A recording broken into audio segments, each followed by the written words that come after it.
Uno de los asuntos más importantes en cualquier religión es el asunto de la autoridad. ¿Por qué autoridad creemos lo que creemos y por qué autoridad enseñamos lo que enseñamos? No podemos ponernos de acuerdo en nada hasta que nos hayamos puesto de acuerdo primero en cómo estar de acuerdo. Además, tenemos que pensar en la autoridad de la Escritura contra el trasfondo de la crisis contemporánea de la autoridad. Hoy autoridad no es una palabra nada popular, eso no es necesario que lo diga. La gente busca la libertad y da por sentado que la libertad y la autoridad son incompatibles. Pensemos, por ejemplo, en la rebeldía contra la autoridad en el mundo secular. Por supuesto, ha habido muchas rebeliones y rebeldías que empezaron, supongo, con la desobediencia de Adán en el jardín del Edén. Pero quizá ninguna ha sido tan profunda y tan generalizada como la rebeldía que surgió en la década de los años 60, cuando el movimiento secular de la libre expresión estalló en la Universidad de California, en Berkeley. Y cuando los estudiantes franceses formaron barricadas en las calles de París. Y hay más para ver en esta revolución global a medida que el viejo orden da lugar al nuevo orden. Ustedes estarán de acuerdo conmigo en que toda la autoridad establecida está siendo desafiada hoy. La autoridad de los padres y los maestros, la autoridad de los colegios y las universidades, la autoridad de la Iglesia y el Estado, la autoridad del Papa, la autoridad de la Biblia e incluso la autoridad del mismo Dios. Ahora bien, por supuesto, es correcto protestar contra una autoridad opresora. Pero la mente cristiana distingue entre tiranía por un lado y autoridad por el otro lado. La verdadera libertad combina la libertad de la tiranía con la libertad de estar bajo autoridad.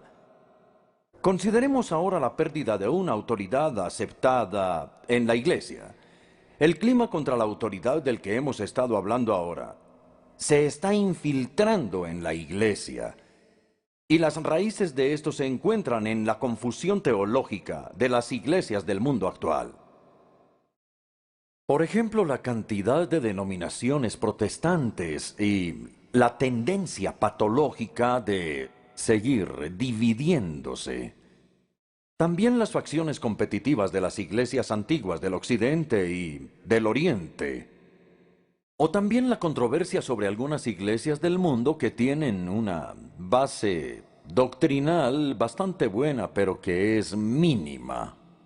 También está el espectáculo poco edificante en la televisión de líderes de la iglesia occidental que o no saben en lo que creen, o si creen que saben lo que creen, entonces están en desacuerdo los unos y los otros sobre lo que creen. Es una etapa de confusión teológica. Creo que incluso lo podríamos llamar un estado de caos teológico. Y la razón fundamental de esto es la falta de acuerdo sobre el asunto de la autoridad. Bien, en teoría, todos los cristianos confiesan la autoridad de Jesucristo. Jesucristo es el Señor.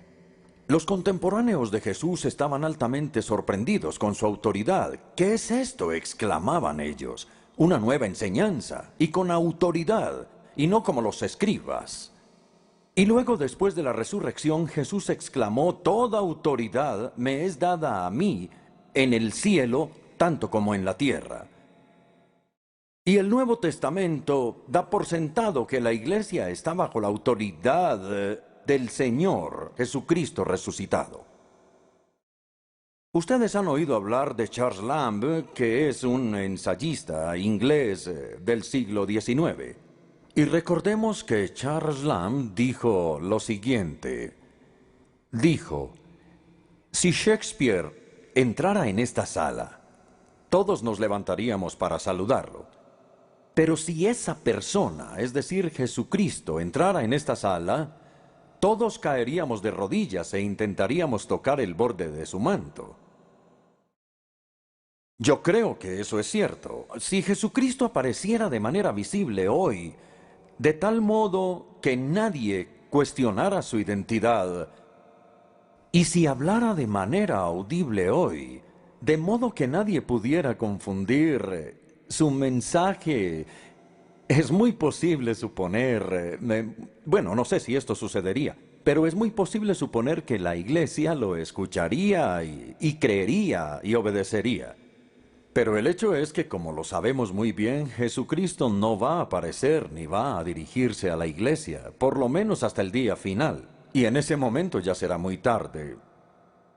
Entonces la pregunta que nos atañe esta noche es cómo Jesucristo, que tiene esta autoridad en su mano, cómo Jesucristo habla hoy, cómo ejerce su autoridad, cómo gobierna su iglesia. Esa es la pregunta que vamos a tratar esta noche. Ustedes pueden ver que hay 5 respuestas principales para esta pregunta. Y yo creo que puede ser muy útil mirarlas brevemente. Primero, la Iglesia Católica Romana dice que Cristo gobierna su iglesia a través de lo que ellos llaman el magisterio.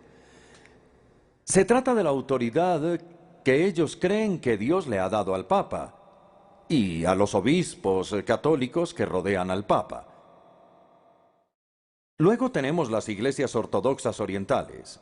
Ellos buscan su autoridad en lo que llaman la tradición santa.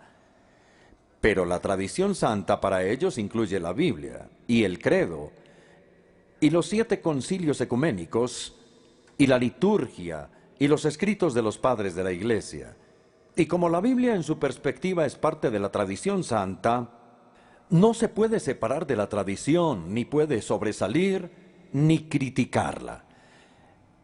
En tercer lugar está la respuesta de los teólogos liberales. Ellos enseñan que Cristo gobierna la iglesia a través de la razón individual, o la conciencia individual, o la experiencia individual, o lo que a ellos les gusta llamar el consenso de la opinión educada. En cuarto lugar, está la popular posición anglicana, y es que Cristo gobierna a la iglesia con lo que ellos algunas veces llaman el trípode de la escritura, la tradición y la razón. Ustedes estarán de acuerdo conmigo en que esto es típico de la lógica de la iglesia anglicana. A ellos no les gustan los extremos y optan, en vez de esto, por el punto medio, es decir, por la mitad del camino. Pero en la práctica, el trípode no puede funcionar porque ¿qué sucede cuando las 3 autoridades entran en conflicto entre sí? Hablo de la escritura, la tradición y la razón. Debe haber una autoridad suprema que esté por encima, lo que me lleva a la quinta explicación, que es la explicación reformada y evangélica. Cristo gobierna a la iglesia a través de la escritura. La escritura es el decreto real por medio del cual el Rey Jesucristo gobierna a su iglesia. La tradición y la razón son importantes. Ambas juegan un papel vital en la explicación de la escritura y en la aplicación de la escritura, pero la escritura tiene una autoridad suprema en la iglesia. Muy bien, esa es la tesis que voy a tratar de desarrollar esta noche. La razón por la cual la Iglesia se ha sometido durante toda la vida a la Escritura es porque el Señor Jesucristo lo hizo e instó a los discípulos a hacer lo mismo. De manera que la autoridad de Cristo y la autoridad de la Escritura o permanecen juntas o caen juntas.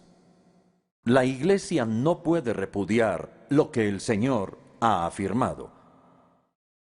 Por supuesto, Jesús vivió entre los 2 testamentos. Cuando estuvo aquí en la tierra, miró hacia atrás al Antiguo Testamento, que ya estaba completo. Pero también miró hacia adelante al Nuevo Testamento, que todavía no había empezado a ser escrito. Así que la forma como él afirmó tanto el Antiguo como el Nuevo Testamento es obviamente diferente. De modo que el resto de la conferencia la voy a dividir en 2 partes, la autoridad del Antiguo Testamento y luego la autoridad del Nuevo Testamento.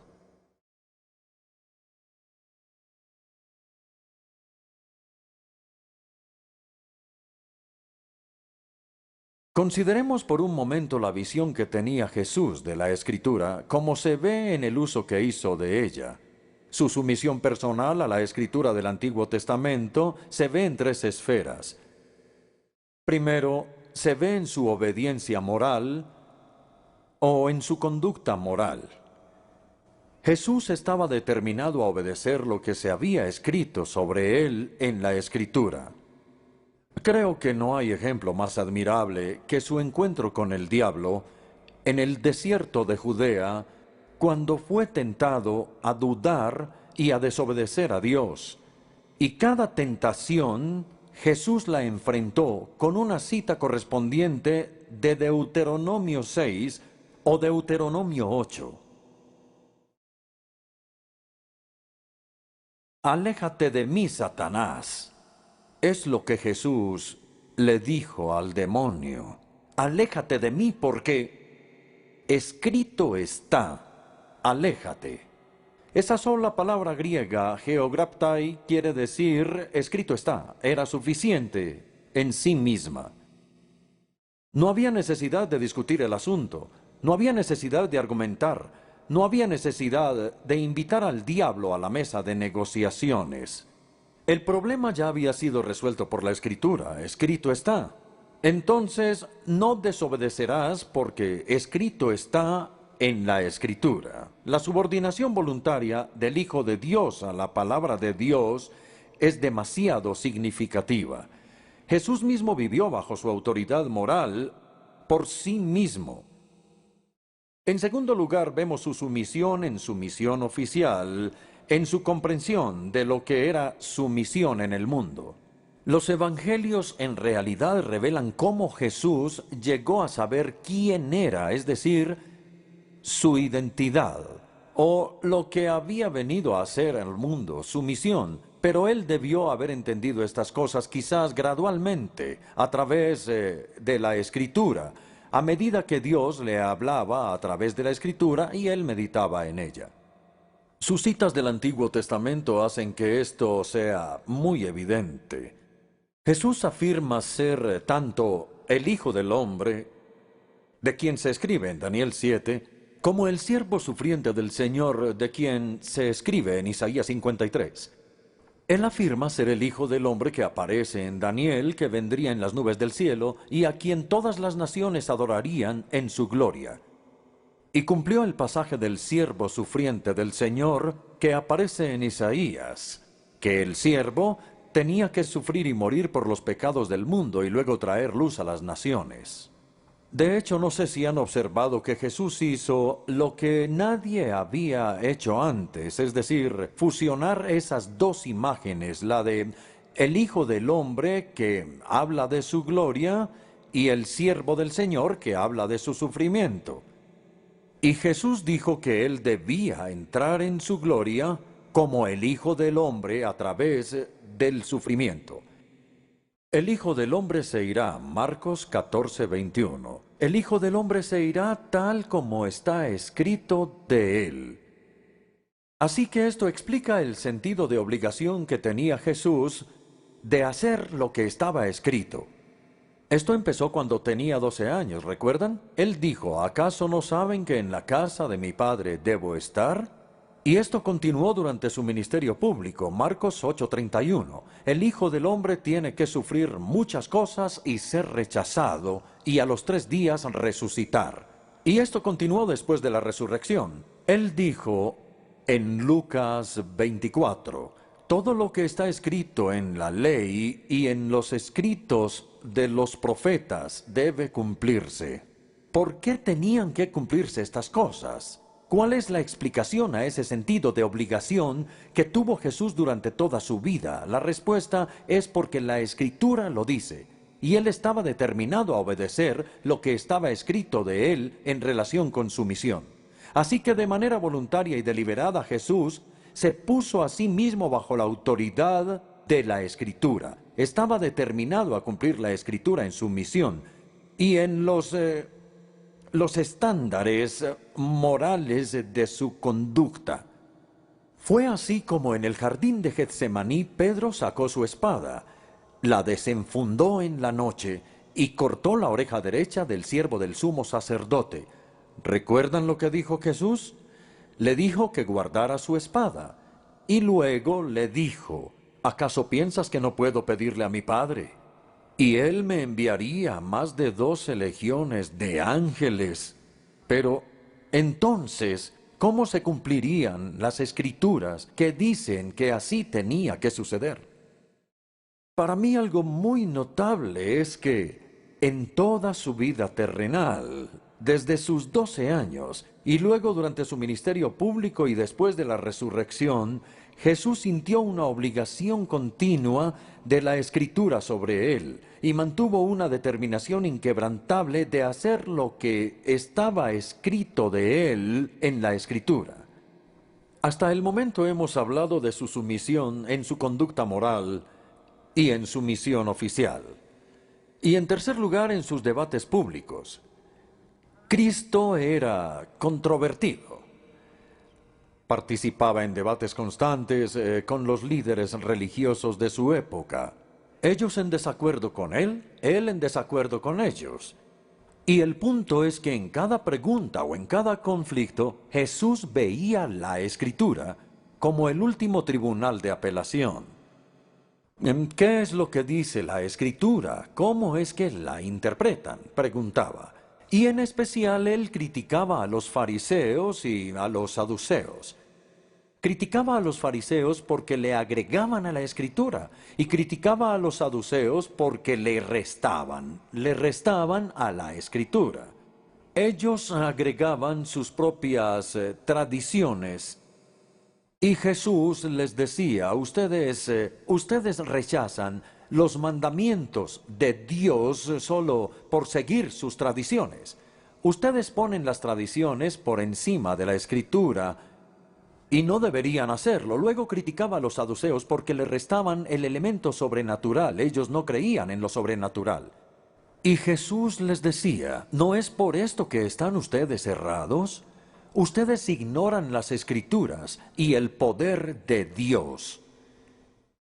Entonces, en relación con el Antiguo Testamento, queda fuera de duda que el Señor Jesucristo se sometió personalmente a Él como la palabra de su Padre Celestial, en su conducta moral, en su misión oficial, en sus debates públicos.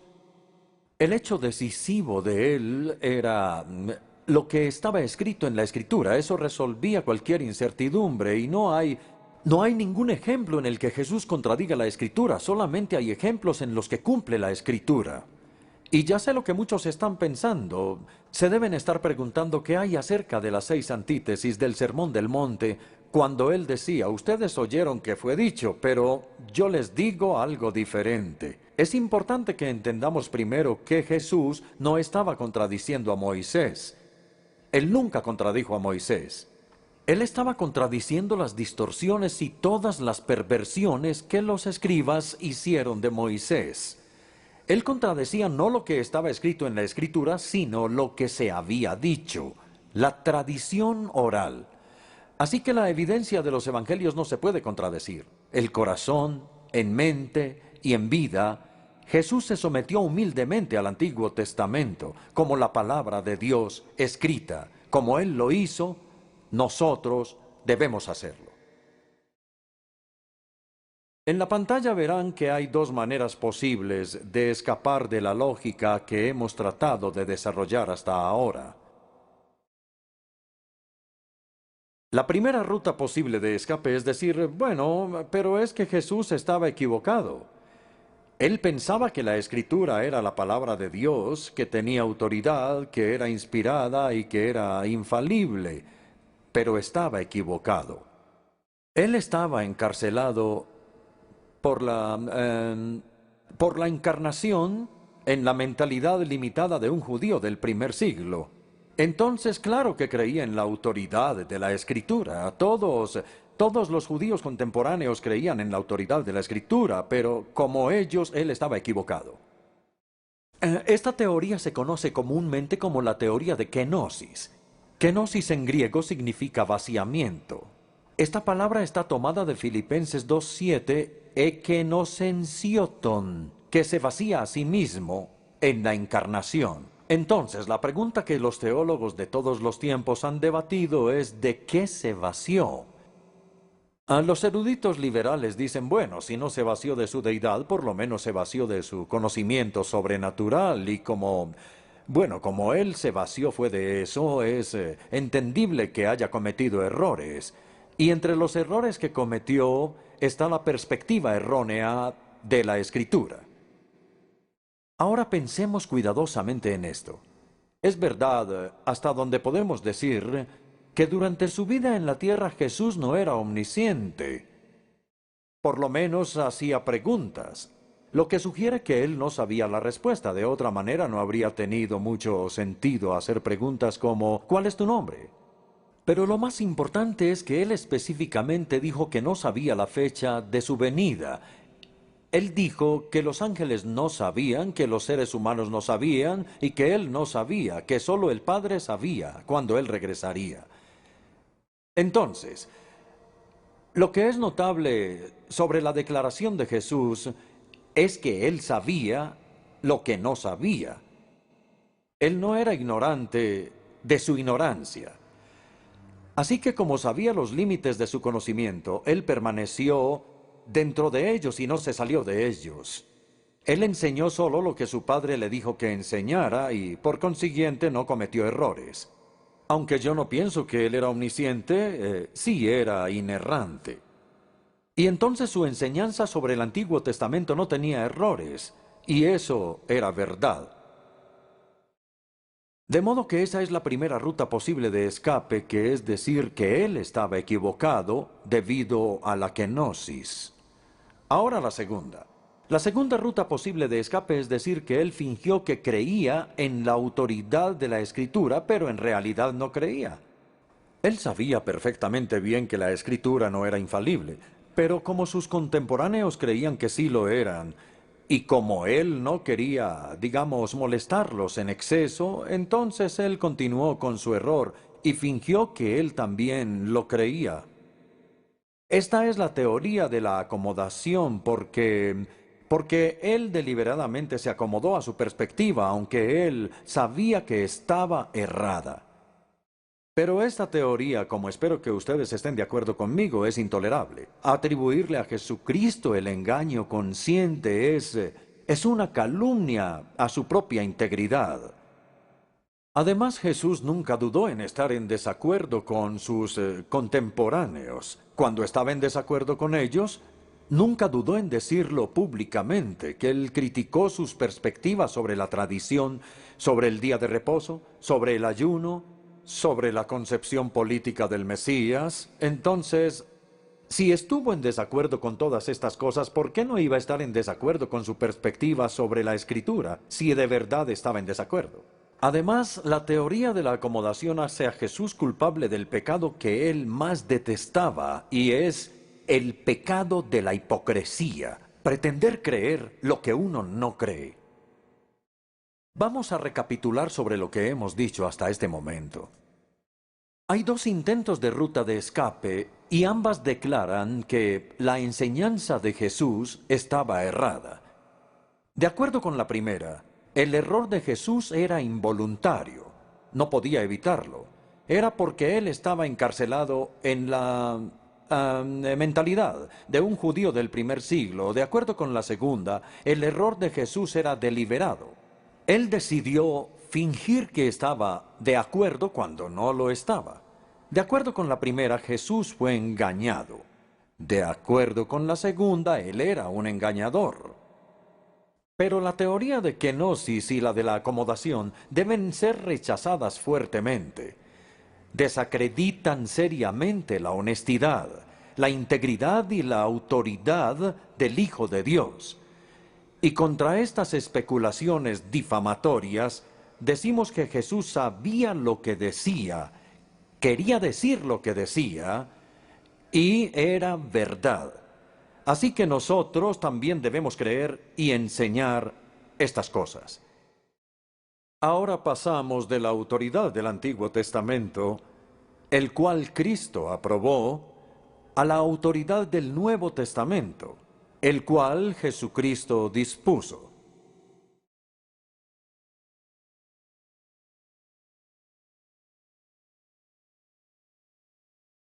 El argumento es el siguiente. Jesús no solamente previó las escrituras del Nuevo Testamento, paralelas a las escrituras del Antiguo Testamento. Él no solo las previó, sino que era su intención que se escribieran. Y por la misma razón, hizo que se registraran y se interpretara lo que Dios estaba haciendo a través de Cristo. Entonces Él dispuso estas escrituras al nombrar y equipar a los apóstoles. Y la naturaleza y función de los apóstoles es realmente crucial para entender este argumento. Consideremos ahora la palabra apóstolos, que es la palabra griega de apóstol. El verbo apostolain significa enviar, y entonces el sustantivo apóstolos significa aquel que es enviado, y se utiliza en el Nuevo Testamento de tres maneras bien distintas. Y tenemos que entender esto. Una sola vez y solo una vez se refiere a todo el pueblo cristiano. Todos los discípulos de Jesús son de alguna manera apóstoloi, enviados al mundo. Esta mención se encuentra en el Evangelio de Juan capítulo 13, versículo 16, en el contexto de cuando Jesús les lava los pies a los discípulos en la habitación superior. Dijo Jesús: aquel que es enviado, en griego es apóstolos, aquel que es enviado no es mayor que quien lo envió. Así que todo esto en un sentido es parte de la misión apostólica de la Iglesia. Jesús dijo: así como el Padre me ha enviado a mí al mundo, así los envío yo al mundo. Todos somos enviados al mundo a testificar y a servir, y en ese sentido todos somos apóstoles. Todos compartimos la misión apostólica de la Iglesia, que es compartir el Evangelio con el mundo. Pero 2 o 3 veces la palabra apóstolo se utiliza con respecto a los apóstoles de las iglesias. Nosotros los llamamos los socios de las misiones, o ahora, si ustedes prefieren, misioneros enviados por una iglesia a otra para cumplir alguna tarea o asignación. En 2 Corintios 8:23, Pablo se refiere a ciertos hermanos como representantes de las iglesias. Esa, si no estoy mal, es la Nueva Versión Internacional, pero la palabra en griego es apóstoles de las iglesias. Y en Filipenses 2:25, Pablo dice que Epafrodito, que era un miembro de la iglesia de Filipos, dice el apóstol Pablo en la carta a los filipenses que es un mensajero, su representante, literalmente su apóstol, porque ustedes lo enviaron para una tarea que en realidad era traerle algo de dinero al apóstol Pablo. Así que una vez y solo una vez la palabra apóstolo se utiliza para nosotros. 2, 3 o 4 veces en su uso en el Nuevo Testamento se refiere a los apóstoles de las iglesias, misioneros. Pero el abrumador uso de la palabra se refiere a ese grupo único que usualmente llamamos los 12 apóstoles, a quienes Pablo y Santiago y el líder de la iglesia en Jerusalén se sumaron después. Estos eran los apóstoles de Cristo, no apóstoles de las iglesias, sino enviados por el mismo Jesús. Para entender la importancia de esto, vamos a considerar el doble trasfondo de la palabra apóstolos. Por un lado, el trasfondo profético, y por otro, el trasfondo rabínico. El apóstol era el equivalente de ambos en el Nuevo Testamento. Tomemos los profetas del Antiguo Testamento. Los profetas se describen como enviados por Yahvé. Yo te envío, le dijo Dios a Moisés. Y le dijo a Isaías: ¿a quién enviaré? ¿Quién irá por nosotros? E Isaías dijo: aquí estoy yo, envíame a mí. Y esa fue exactamente su comisión como profeta. Dios le dijo a Jeremías: debes ir a todos los que te envíe. Y de nuevo a través de Jeremías, Dios dijo a los israelitas día tras día: Una y otra vez les envié a mis siervos los profetas. Y esta palabra enviar que se utiliza, es decir, solo les he dado una pequeña muestra de algo que se usa una y otra vez en el Antiguo Testamento, es muy importante y se utiliza tanto para falsos como para verdaderos profetas. Dios dijo, ellos están profetizando mentiras en mi nombre y yo no los envié. Entonces no tenían comisión como profetas. Yo no los envié. Entonces, así como Yahvé envió a sus profetas para hablarle a Israel en su nombre, así Jesús envió a los 12 para hablar y predicar en su nombre. Los 12 eran el equivalente en el Nuevo Testamento de los profetas del Antiguo Testamento y tenían la misma inspiración. Mientras que el primer trasfondo del significado de apóstolos es profético, el segundo no era el profeta, sino el Shaliach del judaísmo rabínico. El Shaliach era alguien que era enviado por el Sanedrín, el Consejo Supremo, para enseñar en su nombre. Y se decía, esto es algo muy importante que ustedes deben recordar sobre el Shaliach, que la persona enviada, el apóstol, el profeta, el Shaliach, la persona enviada por alguien, era como la persona misma. En otras palabras, lleva consigo la autoridad de la persona que lo envía. Sabiendo esas cosas sobre los profetas y sobre el Shaliach, Jesús escogió deliberadamente ese título de apóstolos, por lo menos en el griego, para los 12. Lo que voy a decir a continuación es textual. Él llamó a sus discípulos y escogió a 12 de ellos, y en su conjunto decidió llamarlos apóstoles. Lucas 6:13. Entonces ellos eran sus voceros, sus embajadores, eran sus representantes autorizados, sus apóstoles enviados por él a este mundo. Él los envió diciendo, aquel que los escucha a ustedes, me escucha a mí, porque ustedes llevan mi autoridad. Aquel que los recibe a ustedes, me recibe a mí. Aquel que los rechaza a ustedes, me rechaza a mí. Y como veremos en un momento, agregó Pablo luego a Santiago. Ahora es importante entender la triple, quizá la cuádruple singularidad, pero dejemos el cuarto punto para después. Entonces, la triple singularidad de los 12, de los apóstoles de Jesucristo, la primera fue el nombramiento personal y la autorización por parte del mismo Jesús. Vimos cómo escogió a los 12 y vimos luego cómo les dio su autoridad. Luego, en el camino a Damasco, que no solamente es la conversión de Saulo, sino la comisión de Saulo, el Jesús resucitado le dijo a Pablo, «Ecoapostelosi, yo te nombro apóstol, yo te hago un apóstol, yo te envío como apóstol», y él fue el apóstol de los gentiles. Y en 9 de las 13 cartas de Pablo, él empieza diciendo, Pablo apóstol, de acuerdo con la voluntad de Dios o de acuerdo con la orden de Dios. Ahí está el nombramiento personal y la autorización por parte de Jesús. En segundo lugar, ellos debían haber tenido una experiencia de testigos oculares de Jesús. Jesús nombró a los 12 para que ellos pudieran estar con él. Marcos 3:14 les dio inigualables oportunidades de escuchar sus palabras, de ver sus obras y luego de ser testigos de lo que habían visto y oído.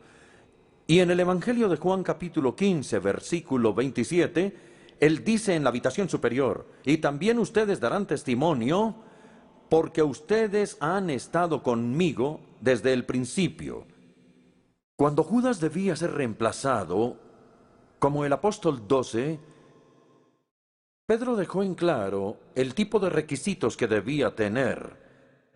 Debe acompañarnos, dice Pedro, durante el tiempo que el Señor estuvo con nosotros, durante todo el tiempo, para que pueda ver todo aquello que vemos nosotros, y de ese modo pueda ser un auténtico testigo de la resurrección.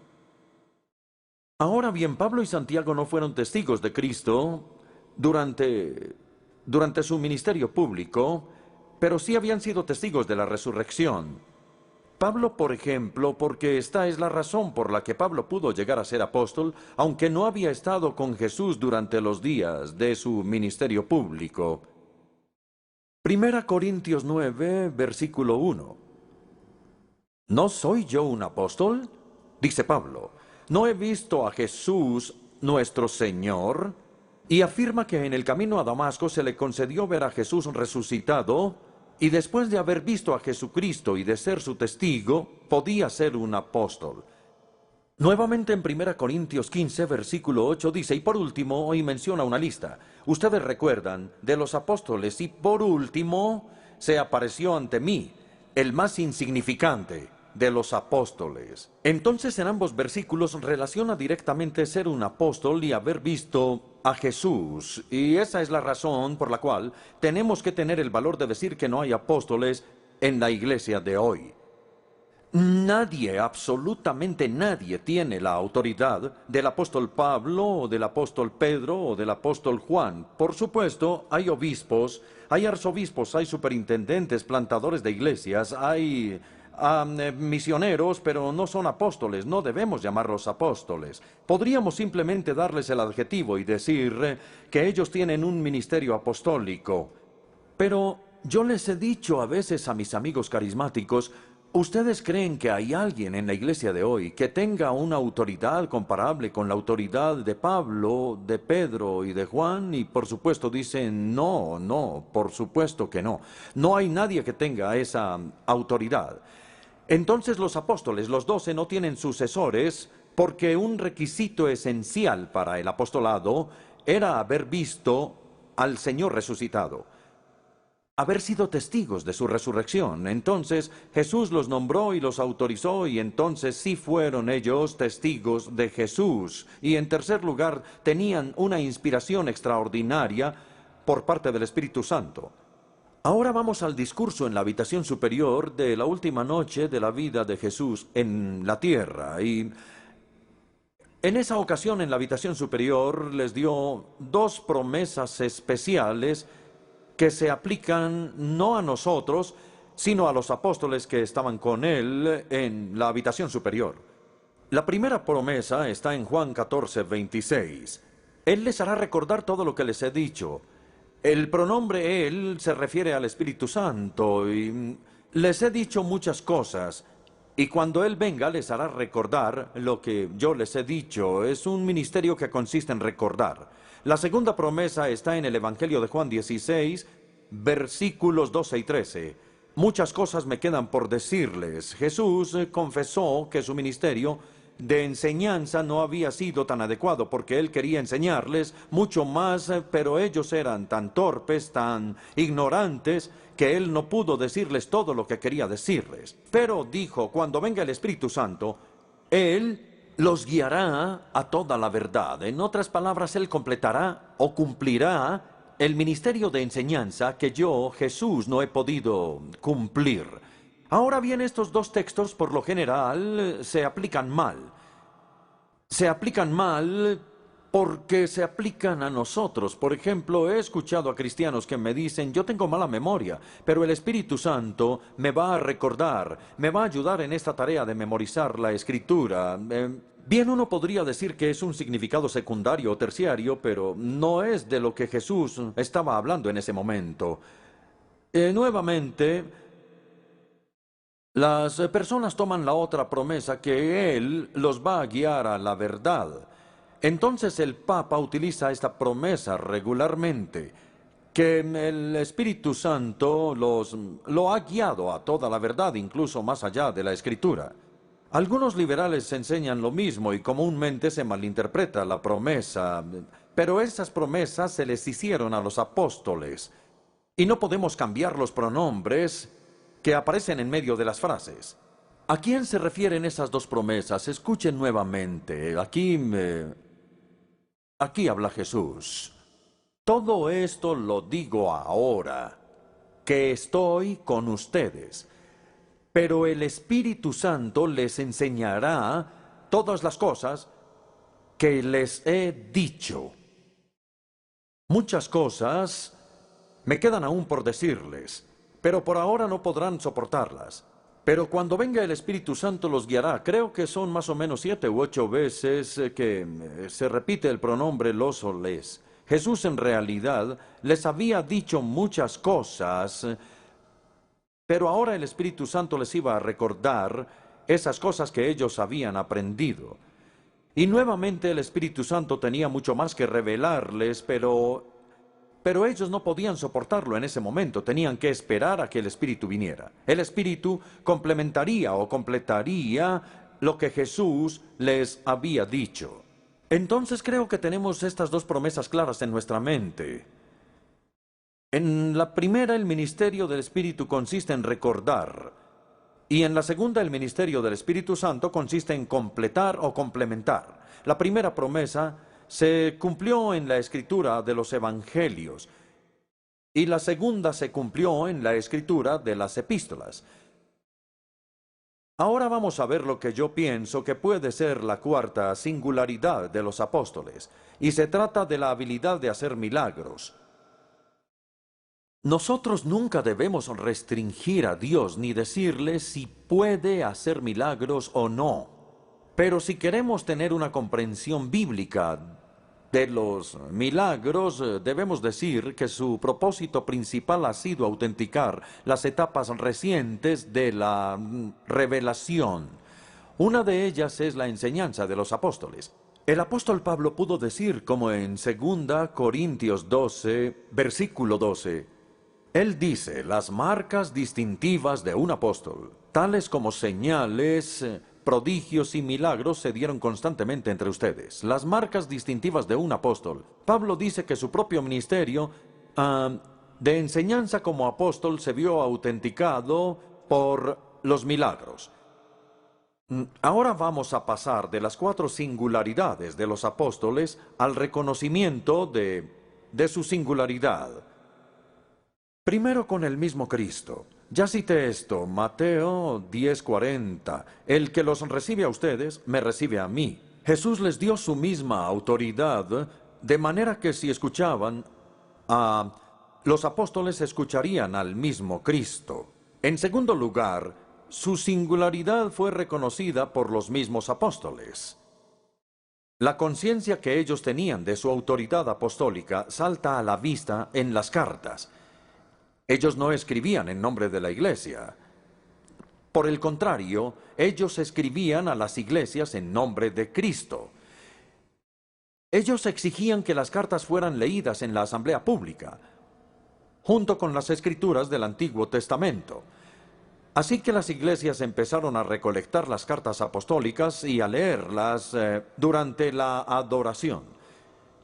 Y Pablo le agradece a Dios en 1 Tesalonicenses, porque cuando los tesalonicenses recibieron su mensaje, no lo recibieron como las palabras de un hombre, sino como las palabras de Dios. Y ahí Pablo está afirmando que sus palabras eran las de Dios. Igualmente, sorprende, creo yo, es en 2 Tesalonicenses capítulo 3, donde Pablo pronunciaba estas palabras. Hermanos, en el nombre del Señor Jesucristo, les ordenamos que se aparten de todo hermano que esté viviendo como un vago. Y si alguno no obedece las instrucciones de esta carta, y nosotros nos preguntamos, pero ¿quién es este que está dando órdenes y que espera que se le obedezca? No hay nadie en la iglesia de hoy que tenga una autoridad comparable a esa. Pero Pablo utilizó esas palabras porque creía que tenía la autoridad de un apóstol. Ahora vamos a Gálatas 4, 14, 15, que en mi opinión es el más extraordinario de todos. Como bien saben, les escribió a los Gálatas, como bien saben, la primera vez que les prediqué el evangelio fue debido a una enfermedad. No sabemos qué enfermedad. Algunas personas creen que le dio malaria en los pantanos de Panfilia y que cuando llegó a las montañas estaba enfermo. Le había afectado los ojos y lo había desfigurado. Y entonces él les dice, si ustedes hubieran podido, me habrían dado sus propios ojos, me habrían hecho un trasplante de ojos. En todo caso, mi enfermedad fue una prueba para ustedes, tal vez porque lo había desfigurado. Pero no me trataron con desprecio ni desdén, al contrario, me recibieron como un ángel de Dios, como si se tratara de Cristo, Jesús. Yo creo que esto es lo más sorprendente. Él no los reprendió por tenerlo en alta estima.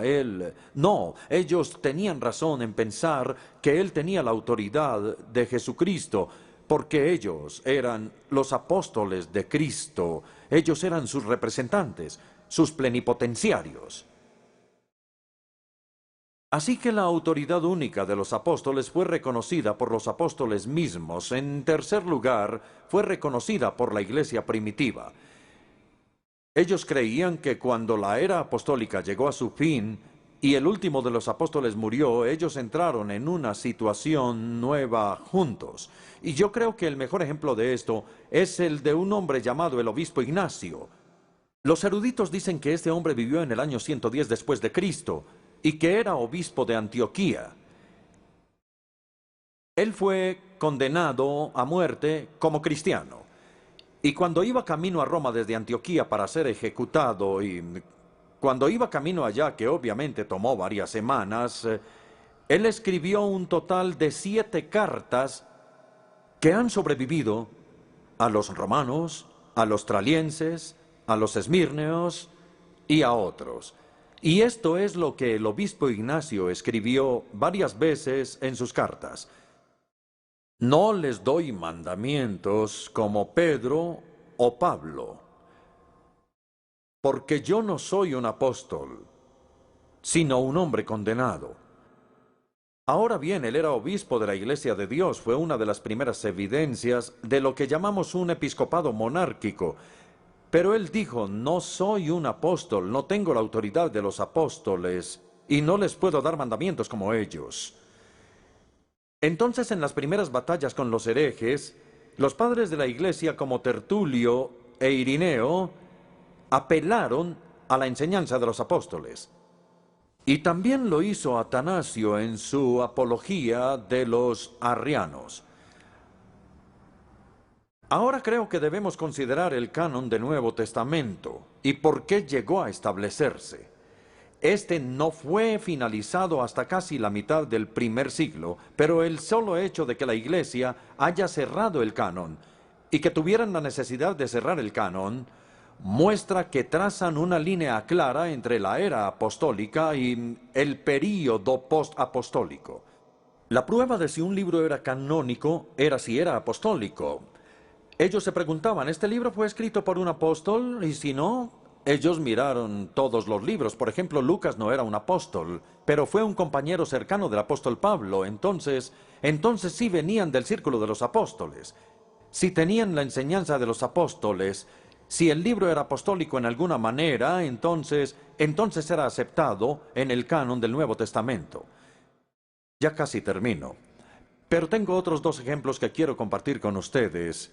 En cuarto lugar, los reformadores. Los reformadores del siglo XVI entendieron bien la unicidad de los apóstoles de los 12.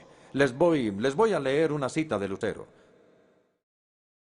Así se refiere al Sermón del Monte. Así Jesús somete a todo el mundo a los apóstoles.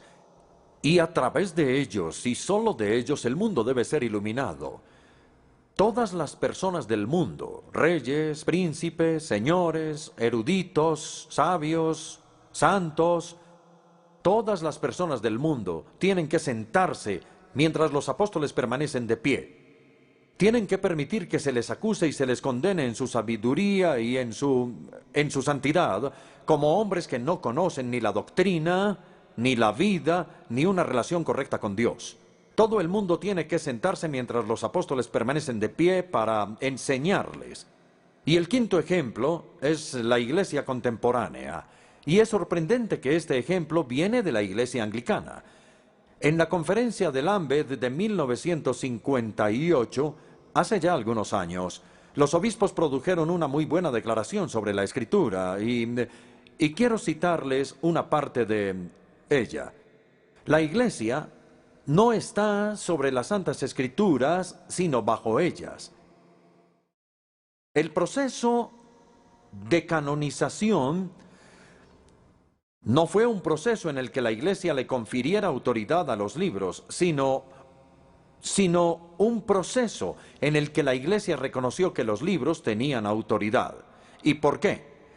Se reconocía que los libros tenían el testimonio de los apóstoles en cuanto a la vida, a la enseñanza, a la muerte y a la resurrección del Señor Jesús.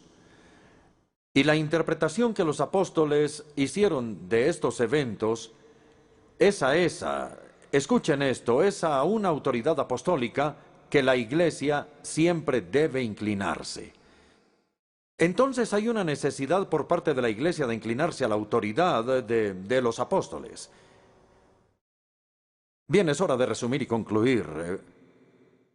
Primero que todo, nuestro Señor Jesucristo autorizó repetidamente la autoridad del Antiguo Testamento, porque Él apeló a ella y se sometió a esa autoridad Él mismo. En segundo lugar, el Señor Jesucristo dispuso deliberadamente la escritura del Nuevo Testamento, ya que nombró y equipó a los apóstoles para que hablaran y enseñaran en su nombre. Entonces el Antiguo Testamento y el Nuevo Testamento, aunque en maneras diferentes, llevan el sello de su autoridad.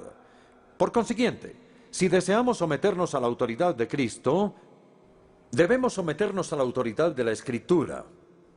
Si deseamos escuchar la voz de Cristo, debemos escuchar la Escritura a través de la cual Él habla, porque la autoridad de la Escritura lleva consigo la autoridad de Cristo.